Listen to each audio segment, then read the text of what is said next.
Kat McNamara is the Greens member for Nightcliff. You're pushing for legislative changes in this sittings of Parliament. Let's start with the tax cap for gambling companies. What are you proposing? Yeah, Rick, that's right. So part of my motion today is going to addressing the problem we have where all the online gambling companies are headquartered here because of our totally lax tax situation. And we're just not getting our fair share of tax from these gambling companies who are causing immense harm in our communities. So right now they have a cap on the tax they pay on their profits.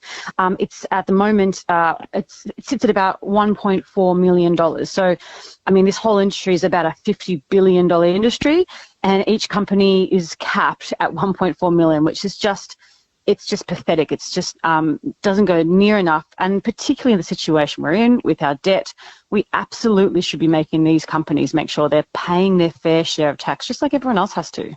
So are you proposing changing the rate in any way or just getting rid of the cap? I'm proposing to get rid of, I mean, that's what I would like to see, is to get rid of the cap and just tax them properly.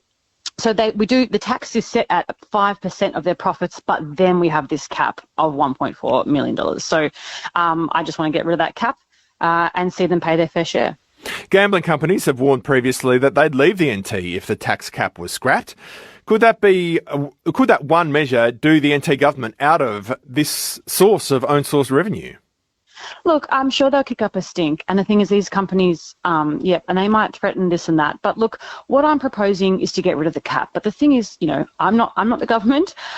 They can also come back with a counter idea. So my motion gets put forward. Everyone has a chance to debate it.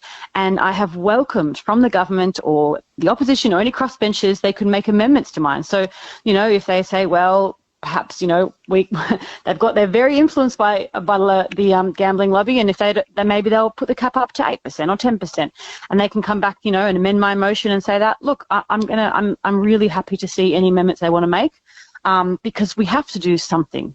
Have they been in touch so far? I've heard enthusiasm from other crossbenchers, but has anybody from the government or the opposition proposed a discussion, an alternative policy to yours? Look, no, not yet. So I have reached out to all members of Parliament to meet with me in the coming days during Parliament before my motion is set to be debated, saying I'd love to talk to them further about it. I haven't got anyone take that offer up yet. I also actually held a community event last night in Nightcliff where we showed the documentary called Kaching, Pokey Nation. It's an Australian doco about pokies. I also invited all members of the government to come to that. And look, the community event was really fantastic. The documentary is brilliant if anyone hasn't seen it. We also had an incredible member of our community from Gamblers Anonymous come and chat to the audience and share his story as well. Yeah, they're horrific stories when you're dealing with a problem gambler, because it's not just you that it affects, it's everybody connected to you, because a problem gambler is looking for money and will take it from where they can find it. Exactly. And in the latest study of the Northern Territory Gambling Prevalence Study, there's reported about 14,500 people reported experiencing harm from someone else's gambling. And that's only people who are reporting. So we know this is a really serious issue, and you're right, because it affects partners, spouses, parents, children. It ripples through the community. The ABC reported on gifts and hospitality being provided to members of the NT Racing and Wagering Commission, and the Racing Minister, Marie-Claire Boothby, responded that NT ministers across a range of portfolios had accepted and declared gifts for generations, noting it was quite traditional in the NT. Is there any enthusiasm for changing that culture from the government benches? Well, there's certainly enthusiasm from myself to change that culture. And it's just such an excuse, isn't it? That, it's the way it's always been done. And it's just not good enough. I mean, we evolve and we change as a society. You look back to, 50 years ago when cigarette companies could sponsor football teams or, sporting events. And we quite rightly got to a point where we say, this is actually not what we want for our community. We don't want to give these companies social license. And I do believe that attitude is now changing to gambling, because gambling does just as much harm as things like cigarettes. And the tide is turning. People saying, actually, this industry is completely predatory.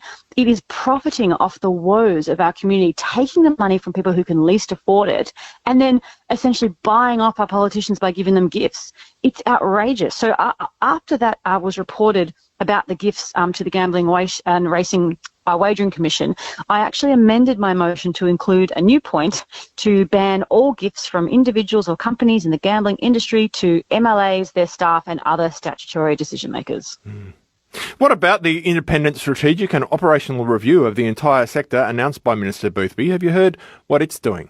No, I haven't had the chance to catch up on the details of that, and I'd be very keen to see it because, look, we know last year that the previous government also promised sweeping changes, and they had their own bill that went forward. But we found out during the consultation that they consulted with multitudes of gambling companies, but only one single harm minimisation group was consulted last year. So I think people have the right to be a little bit apprehensive or suspicious when the government announces these changes, because the truth of the matter is the major parties are funded by things like gambling companies, particularly at the federal level as well, federal Labor and Liberal. I mean, this is why the Greens don't accept corporate donations, because we can see the influence they have in our policy decision making. Reforms to gambling, especially to gambling advertising during the footy, for instance, are widely and broadly popular across the Australian population, and there doesn't seem to be any momentum for actually making changes here. Are you hopeful that with new ministers in the decision-making portfolios there might be? Yes, at a federal level, look, I'm certainly hoping so. We've seen massive disappointment, as you say. It's supported by the majority in the community, particularly around advertising, and we saw that at a federal level when federal Labor caved to the gambling lobby and totally watered down the recommendations from the Murphy review.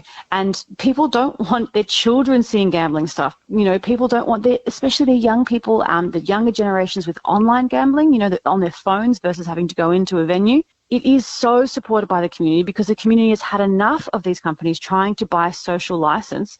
And it's just time, once again, this is such a problem with donations and having money from big business infiltrated into our politics. It's regulatory capture, and that's what we're seeing here.